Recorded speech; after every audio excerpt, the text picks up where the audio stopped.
Presidente de la mesa directiva de la Honorable Cámara de Senadores.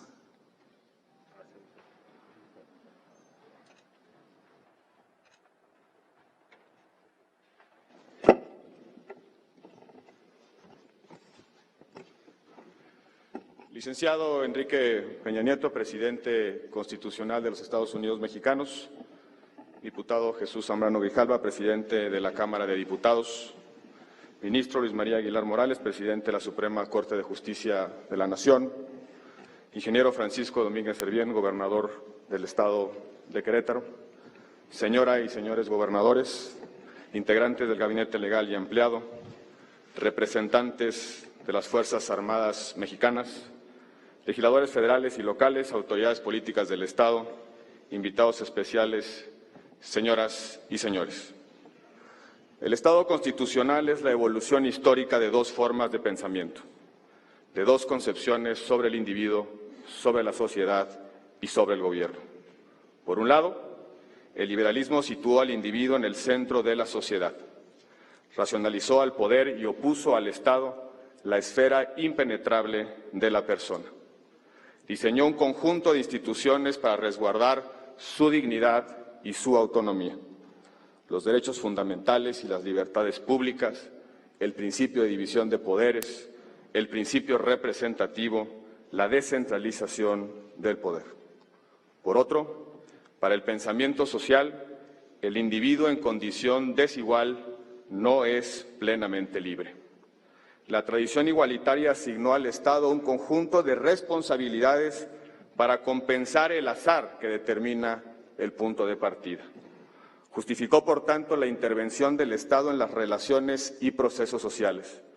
Fijó deberes jurídicos de satisfacción a las necesidades básicas de los individuos.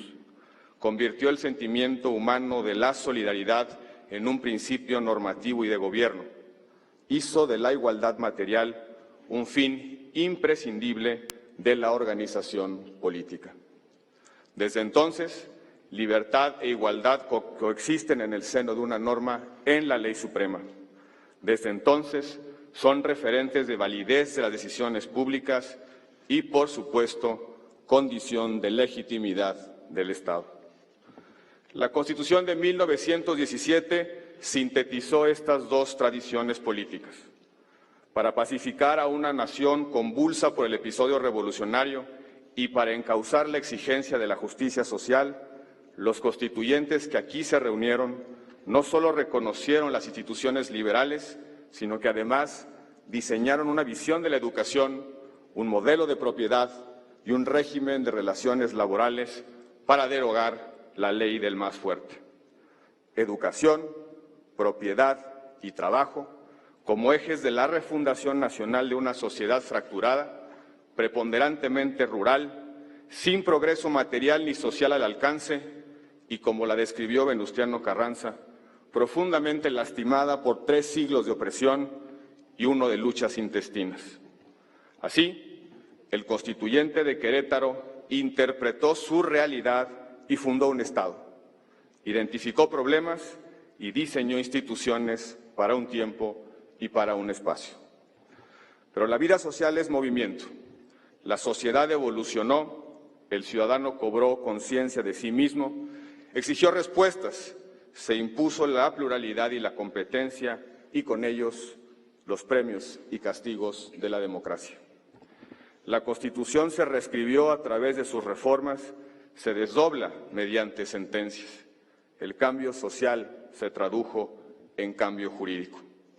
Democracia política, economía de mercado y responsabilidad social del Estado es la síntesis de una larga secuencia reformadora, la ecuación básica del consenso constitucional del siglo XX y de la primera década de nuestro siglo XXI. Un consenso que tardó, por supuesto, en madurar. Décadas de partido hegemónico, una larga, pacífica y gradual transición democrática que hicimos todos, institucionalización de la pluralidad, 2 alternancias, reformas que liberaron mercados y reformas que reascriben la rectoría estatal ahí donde su ausencia es sinónimo de injusticia.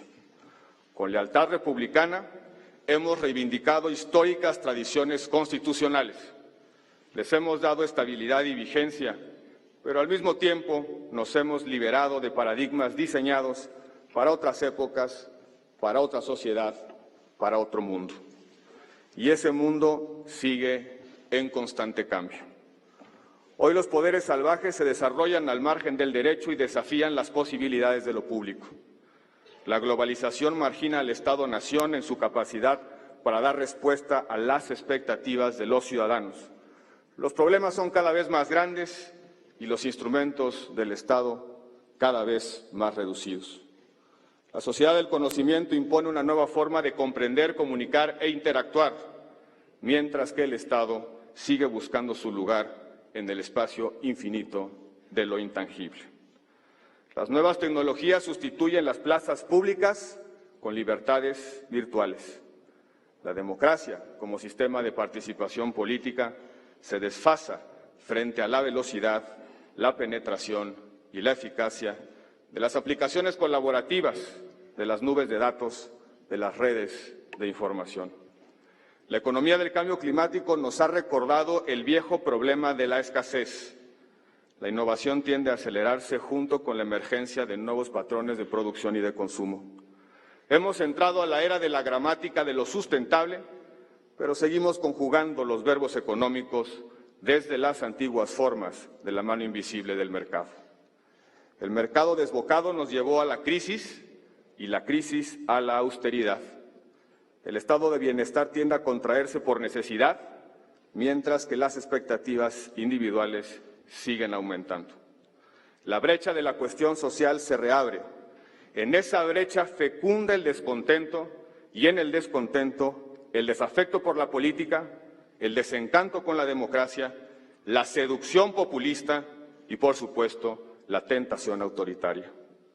Y aunque el mundo revela nuevos fenómenos, hay otro que se exacerba día a día. La desigualdad, que es concentración de riqueza en pocas manos, conservación de privilegios, pobreza material y, fundamentalmente, exclusión en el acceso a los derechos, a los bienes y a los servicios públicos. Todas estas cuestiones son, en el fondo, problemas del orden social, problemas políticos, retos institucionales y, por tanto, problemas constitucionales. Porque la Constitución es, ante todo, la institución de las instituciones. Sí, como generación tenemos el deber de confeccionar los consensos constitucionales para enfrentar el mundo del siglo XXI. El mayor y más urgente, la desigualdad en todas sus manifestaciones, desde la desigualdad que discrimina hasta la desigualdad que impide el pleno desarrollo de los proyectos de vida individuales. Pero al mismo tiempo debemos enfrentar los problemas normativos latentes, las deficiencias, los vacíos, las indefiniciones de las instituciones que nos hemos dado. El país debe transitar de la sociedad del reparto agrario a la sociedad de los patrimonios personales y familiares, de la economía de la tierra que no es de nadie a la economía de los derechos ciertos de propiedad que alienten la productividad, el ahorro, la inversión y el acceso al capital.